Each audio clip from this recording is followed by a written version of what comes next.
Hi everybody, so in my last video I was talking about making an autumn journal and I have assembled it. I think in the last video I was showing you all the different bits and pieces that I was going to use, and I have now made my autumn journal and I'm going to show you what it looks like. So it's very cobbled together and I did it sort of in a bit of a rush with some random little bits like this little crocheted pom-pom that I dug out of some old box of my granny's things. It's very cute. I think it's hollow, little crocheted thing.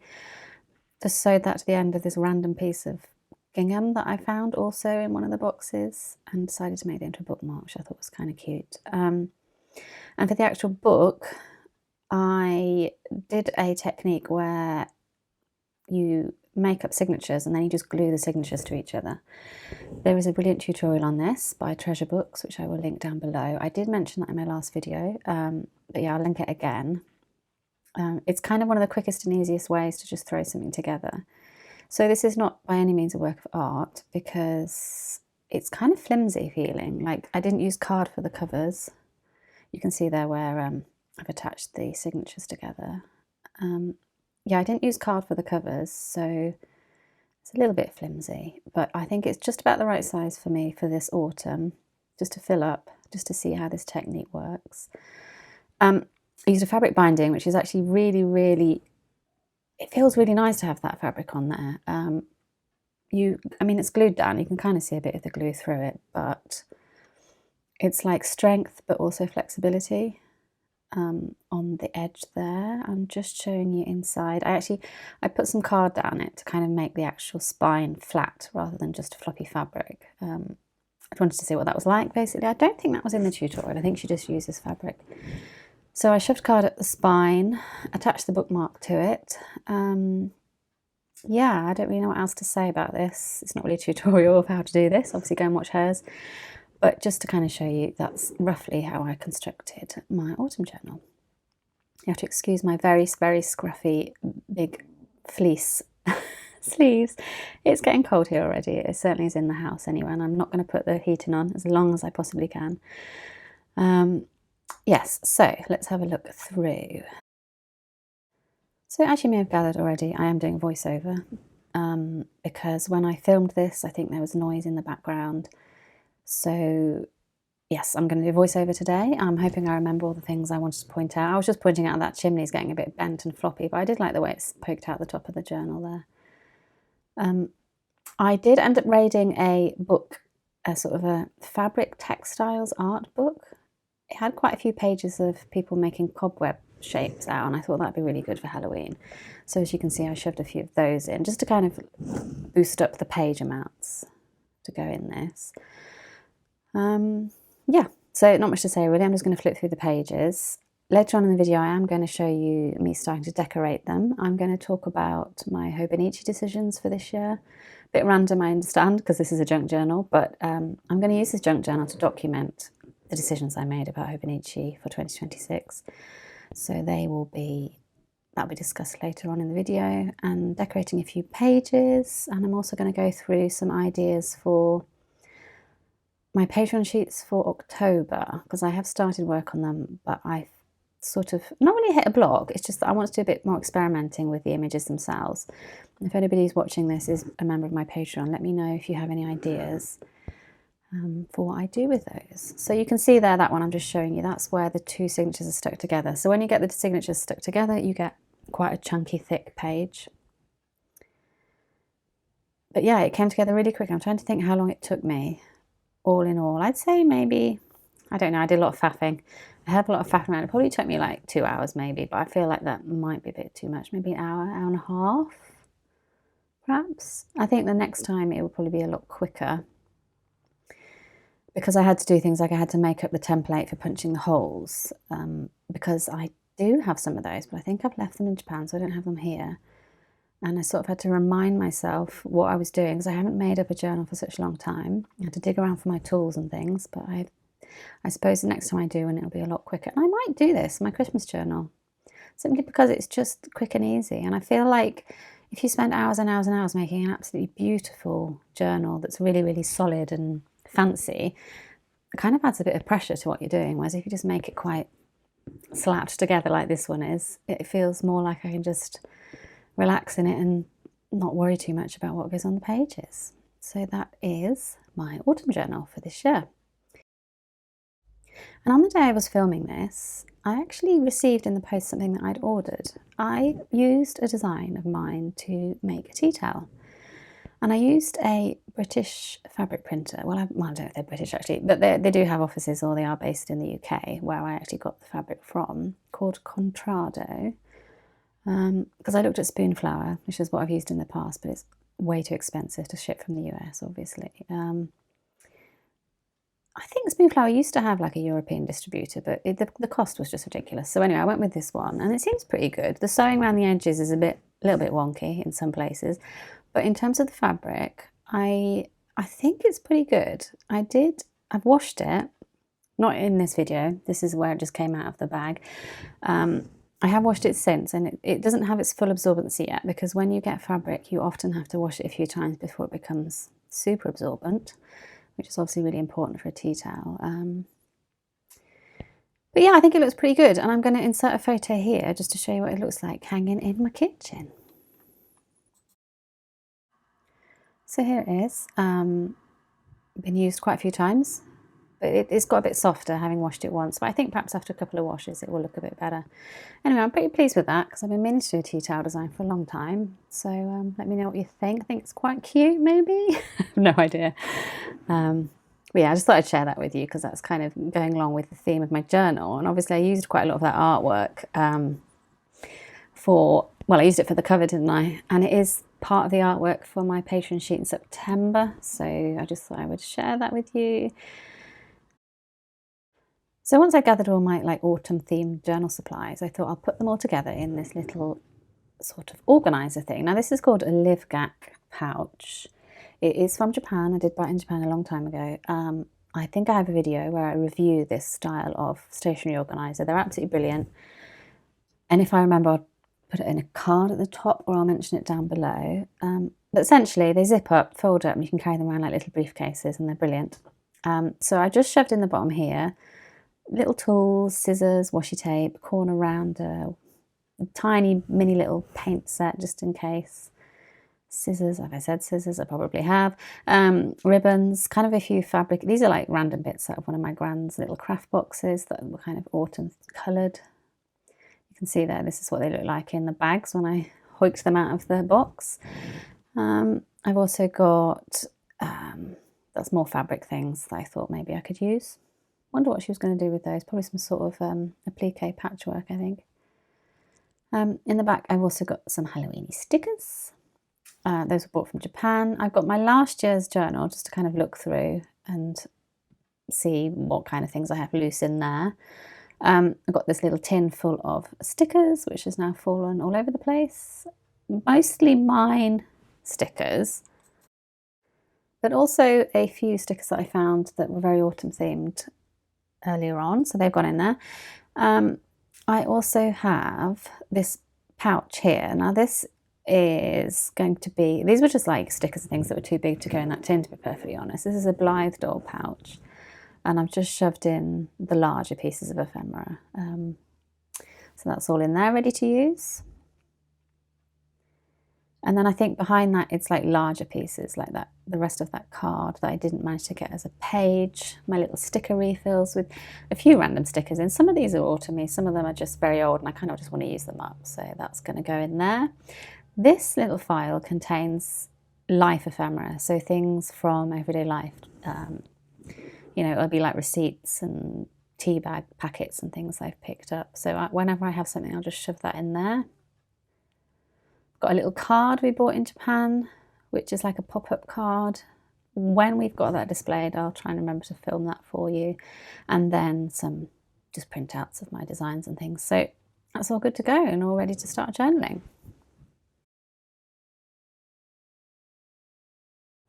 So I could have filmed my voice talking to you while I did this, but I just didn't know how that would work, because when I'm concentrating on making journals, my brain just goes into focus mode and I'll probably just forget to talk to you. So I just got on with it basically, and I'm going to try my best to explain what I've been doing with the voiceover.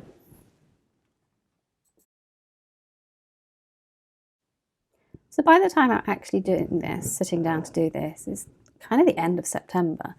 I did make this journal with the intention of putting September things in and September photos and things, but it's just honestly been such a busy month. We've had my son starting a new school. Obviously, I've gone back to work again, and it's just been a little bit hectic. So I haven't had that much life ephemera to put in. Got a few bits and bobs which I'll put in later. But mostly it's just been sort of getting on with everyday life. Now, there is one thing that I decided to journal in this, and that was my Hobonichi order. Now, before you think I'm buying everything you're seeing on the page, no, I didn't. I did quite a modest order this year. I got well within my budget. I was really pleased with myself because I thought it was a really good year. And there were so many covers that I was like, oh, I feel like some years you're kind of like, yeah, that's quite nice. And it takes you a while to sort of find the ones that you really, really like. But I think this year there were quite a few that I would have been very happy to have as covers. So it was a little bit tricky because I had to do a lot of letting things go this year, and it was really good practice for me actually to be better at not getting all the things. I mean, I don't always get all the things anyway because I usually stick within the same budget every year, but I think, I don't know who mentioned it, but somebody mentioned something about how sometimes you just have to like them.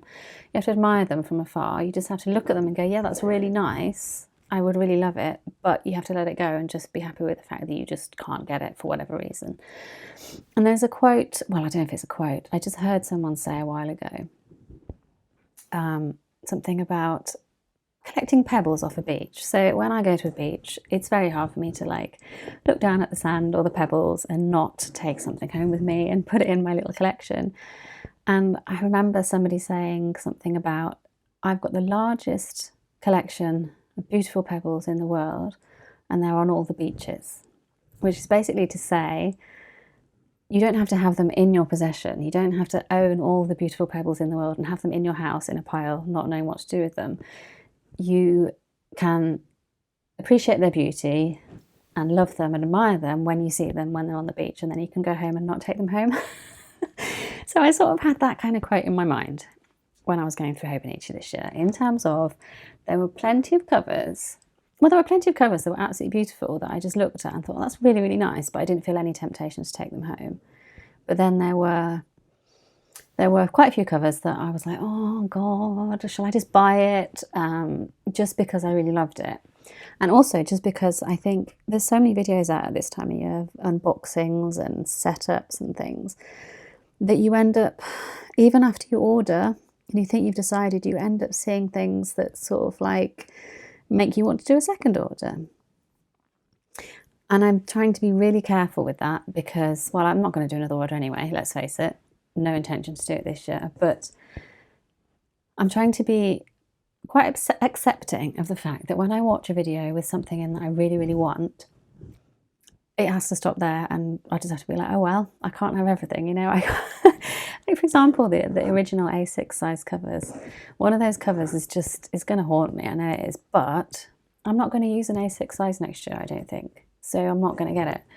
And I'll talk a little bit later about what that is. But yes, this year has been all about really like learning to accept that even though I want something, and technically, you know, if I made a few cuts, I could probably have bought it, but there's no point just buying things just because they're beautiful, because there's plenty of beautiful things out there in the world. There's plenty of amazing art, loads of amazing objects and everything's, and you can't possibly own everything. There's no way you can. So just accepting that they're out there and they're lovely. So that was my little mini lecture on how I dealt with my Hobonichi this year. So you can see me sticking down all the, this is the A6 size. So there's a couple of Hons at the top left, and then I've got a few of covers. And I put them down in order of like least coveted to most coveted. So top left, for example, is just the mother cover. Now I was never going to buy this at all. It was just something that struck me when I was in the shop, that it was just really beautiful, like really shiny. Sometimes the shiny covers don't work for me, I have to say, but this one, I don't know, it just looked really, really good quality, and the images were so clear and the characters were so cute. And I think if I was into Mother, that would probably be the cover I get, because I've never been interested in any of them before. But as I say, I wasn't going to buy it. It's just sort of like, oh, this is amazing. This looks lovely, and then put it down again. But as you go down the page, you get to the ones that really did cause me troubles. So, in particular, honourable mention goes to the Squirrels cover. I just thought the Squirrels release was just fantastic. It's just, if you didn't have that release, if you didn't have that crazy squirrel artwork release in that lineup this year, I feel like it just wouldn't be the same, because you've always got to have some sort of wild card, like nobody's ever heard of them. I mean, I think probably in Japan people have heard of this artist perhaps, but you know, the rest of us haven't. I don't know, I just feel like that was the fun one for me this year, and it's so cute, but I'm not going to do that size this year. So I thought, well, I'll just print them all out, because it is really useful actually to print them out when you're trying to work out your decisions about which one to get, and I do that every year. So I printed them all out, and I thought, well, where am I going to stick these? Thinking to myself, I need to stick them somewhere, like a planner or something. And then I thought, no, they can go in my junk journal. So I'm going to do a couple of page spreads of all the covers I didn't get from Hobonichi. And I have printed out the covers that I did get, and they will be coming a bit later on. When my delivery arrives finally, I will then probably do a spread with my plans for how I tend to use them, and maybe a photograph of the box or whatever. I'll do that a bit later on. So for today, I'm just going to sort of show you the ones that I didn't get.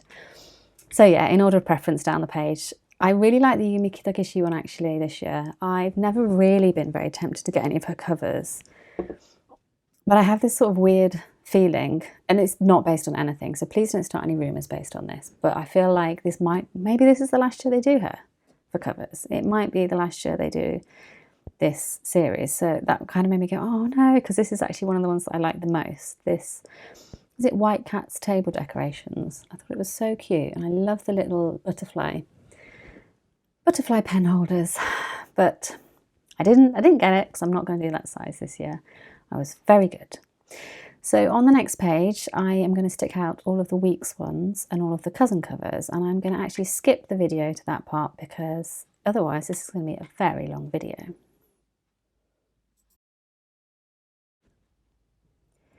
So these are the covers that I looked at and I was quite interested in terms of the weeks. Again, top left was least interested in, bottom right was most interested in. So for example, the Little My cover, I didn't really like it in the preview, but when I went into Hobonichi and picked it up, I thought it's just beautiful, because these tie-in-chief covers, they just are really beautiful in person. The fabric and the softness of them, and all the thread details, they're absolutely lovely. But I wasn't really going to get it, I don't think. And then as you go along, you get to the ones that, I mean, to be honest, the weeks was the easiest decision for me this year, which is unusual because normally there's about 5 that I just really can't decide between. But I think the one that I got is such a clear winner for me. I feel pretty happy about it. However, that pencil board that you can see there, that did cause me trouble, and that did go in and out of my cart quite a few times. But in the end, I just thought, no, I'm just going to get one pencil board. So I did get a different one for my weeks this year. But yeah, these are all the ones that got away for the week's size. And then I'm now actually fussy cutting my cousin-sized images. And I kind of wish I'd done this for the others, really. I don't know why I didn't do that. But I didn't bother to fussy cut any of the other covers, the original ones or the weeks, and it would have looked so much nicer on the page. But there you go, doesn't really matter. So the cousin covers that tempted me, the Moomin one is beautiful, but I probably wasn't really ever going to get it. I did kind of and ah about that green coloured one. I've forgotten the name of it. Can't remember what it's called. Just because it's really nice to have a dark base if you use a cover on your planners.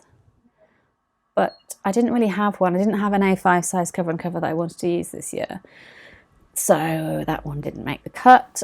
I loved the little house design, so I'll just say quickly about that one. That one did, in every format, tempt me. Every single format I think I've cut a picture of and stuck it in here. Especially, actually, the A6 Hon size. It's such a charming little book. When you hold it in your hand, it's just so neat. And something about that size and that design, it was just absolute perfection.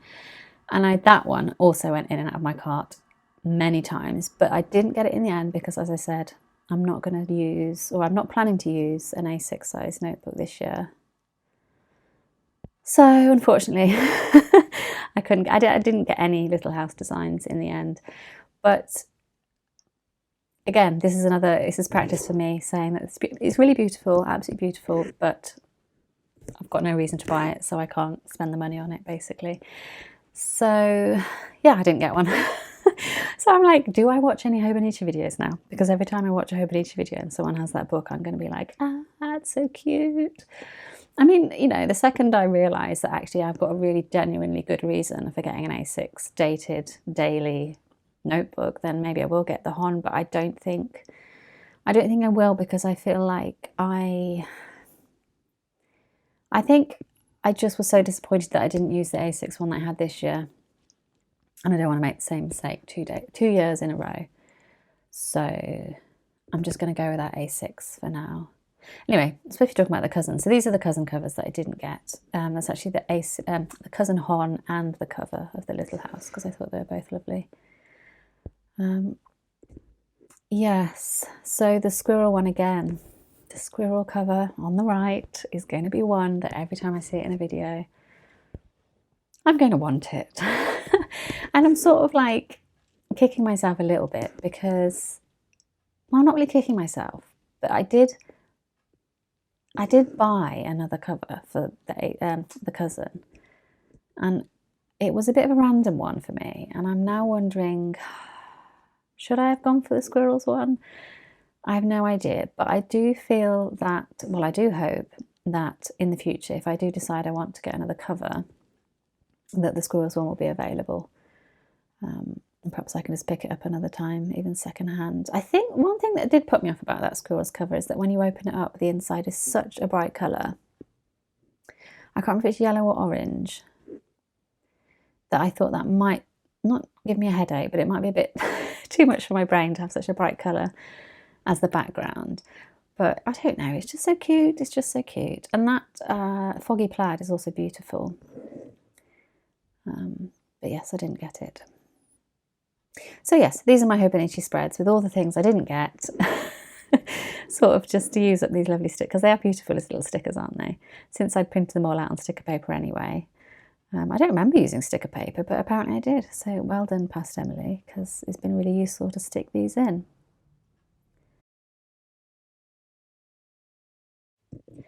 Now, since this is my junk journal, and since this is for playing in and messing around in, I'm messing around with a little bit of washi tape, sticking little bits of tape in, sticking stickers in. I put my, I think I did these alphabet stickers earlier in the year. I can't remember when now. I think they might be free on Patreon. I can't remember. I think I did do them as a freebie. So if you join my Patreon as a free member, you should have got those. You should be able to find those. Let me know if you can't find them and I'll put the link. But I just thought I'd label each category, so Week's Cousin and the A6, I think I used the word original for that one, and did a little bit of decorating, wrote a little bit about which ones I like the most. I mean, I don't think I wrote it down, but the little nut tassels that go on that squirrel cover, I mean, how cute, how ridiculously cute. Yes, so I'm decorating the page, having a bit of fun with it, because that's what you can do in a junk journal. And at this point I was like, I'm so glad I'm back in a junk journal. This is exactly what I wanted. It's such low pressure. Not that I ever give myself pressure, but it's just faffing around. And if you've got some random things that you printed out and you're like, oh, I don't know what to do with these, I don't really want to chuck them, you just stick them in your book. And I haven't done this in any particular order. I think I just opened it to a fairly random page. So I'm really excited about using this, just to stick things randomly into it. The next spread I decided to work on was kind of like a tea themed page. I really love the design of these teas. The designer's name I've forgotten, Japanese lady, but she uses the brand Carol Chapek. I'm feeling Hobonichi might have done a collaboration with that artist. before. Can't remember now.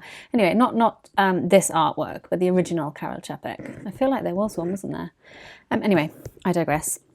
The point is, I'm trying to get the tea bags onto the page. Now, they're made of like cellophane, so I have actually glued them. But I thought I'd best shove a few staples through just to make sure they don't escape at any point. So even if the glue cracks off and they sort of come loose, they've all got one staple through them, so they won't actually escape out of the book. That was my plan. They are little pockets because I cut them very carefully across the top when I use them so that I get the whole image, so that I can stick them in here. So the bottom left one, Girls Tea, is a strawberry flavoured black tea. Bottom right is Earl Grey, but it was one of the most delicious Earl Greys I've ever had, to be honest. And then top left is my Karel Čapek tea of choice for autumn, which is marron tea, which is sweet chestnut tea. It's really, really nice. Really, really lovely. I recommend. I have a box of it, actually. I bought a box back with me so that I can have that throughout September and October, so I'm quite excited about that. I'm sticking bits of my Patreon designs down on the page. At this point, I'm looking through my books trying to find a picture of a cup of tea or a mug, and I'm just confused as to why I don't have one, because I seem to always be drawing them. I clearly need to do some more. I think it's because I just use them up straight away when I do make them, but maybe 1 month for Patreon I just need to do like an entire sheet full of mugs and teacups and things. That might be quite a cute Christmassy theme. Maybe I'll do that for November. I don't know. Maybe, but it would be quite useful to have one right about now, but I think I don't have one at all. So I just stick down the little Karel Čapek tea bag tags you can see on the bottom right, and I just end up using those instead, I think. And I use my alphabet stickers to write tea across the top just because it looks cute. I decided not to actually do much with this card by Emily Sutton, because the whole image itself is absolutely beautiful. It's not particularly autumn themed, although there are autumn leaves on the ground, but I just thought I'm not going to stick something straight across the top of it, because that, you know, destroys the image, doesn't it? So I just stuck, in order to sort of tie it into the opposite page, I stuck the second tea bag tag on the bottom right, just sort of sticking out slightly because I thought they looked quite cute. And I'm just making a random sort of stick out tab thing at the top with one of my washi strip designs there, and it looks quite cute, and you can sort of grab it if you want to turn the page over. Now the last thing I think I do today, or one of the last things, is to just pop down a load of this paper, because I printed out 2 of these. I thought I was going to use these for the covers. In the end I didn't. So this is the tea towel design. I used some of it on the spread where I'm talking about my tea towel design, the bit that you can't see because it's got my address on from the delivery label. And then I thought, well, I'll use the rest of the paper on some of the other pages. So I just kind of finished today's journal session by going through and putting this down on some other larger sort of plainer pages.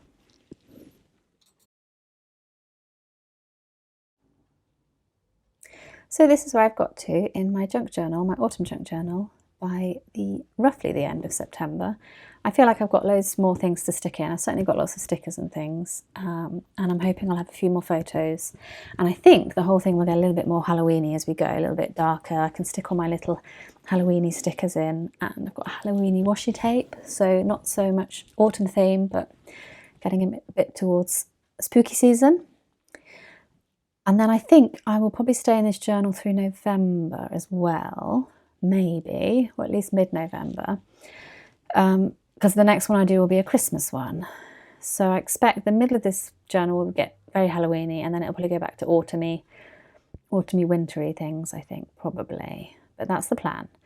I'm just going to do some other footage at the end of this video now, which I filmed because I wanted to talk about my Patreon sheet for October. So if you're interested to see what's probably coming up, then stay around for that little clip coming up. But otherwise, I will be back with another journal video hopefully soon.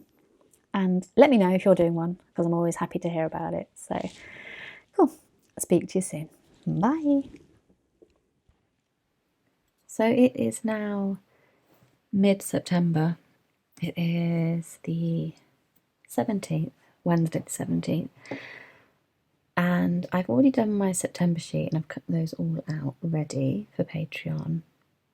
And I was looking at what I've got ready for the October sheet. So when I was in Japan over the summer, I did a lot of digital work. I did all my artwork digitally, and I drew these little houses, and it took ages, very carefully drawing this series of houses, because I had this idea that I was either going to do like a little houses hanging banner, so you could cut them out and hang them like a little decoration.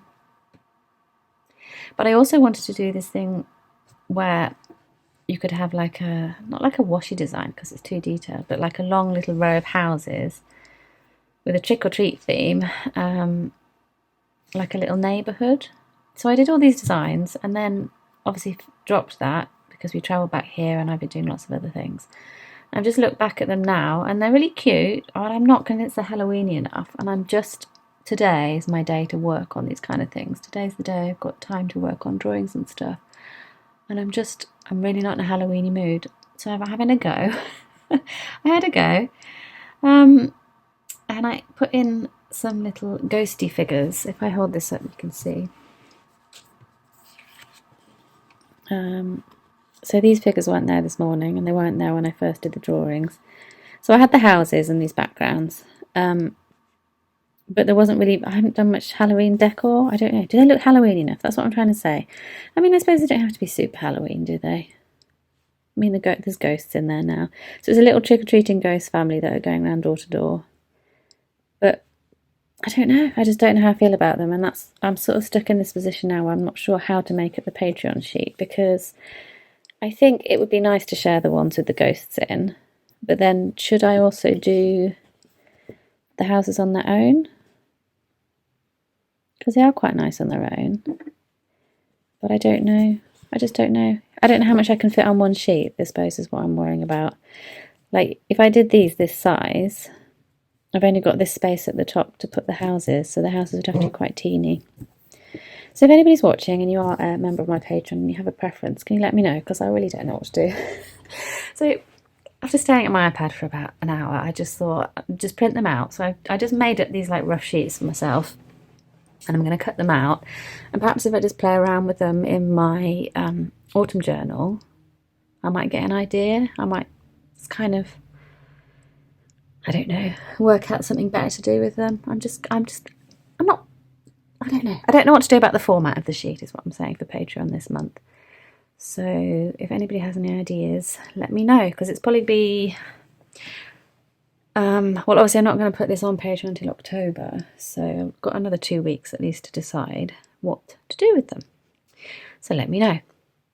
So, yeah, I'm going to go cut them out now and then have a play with them.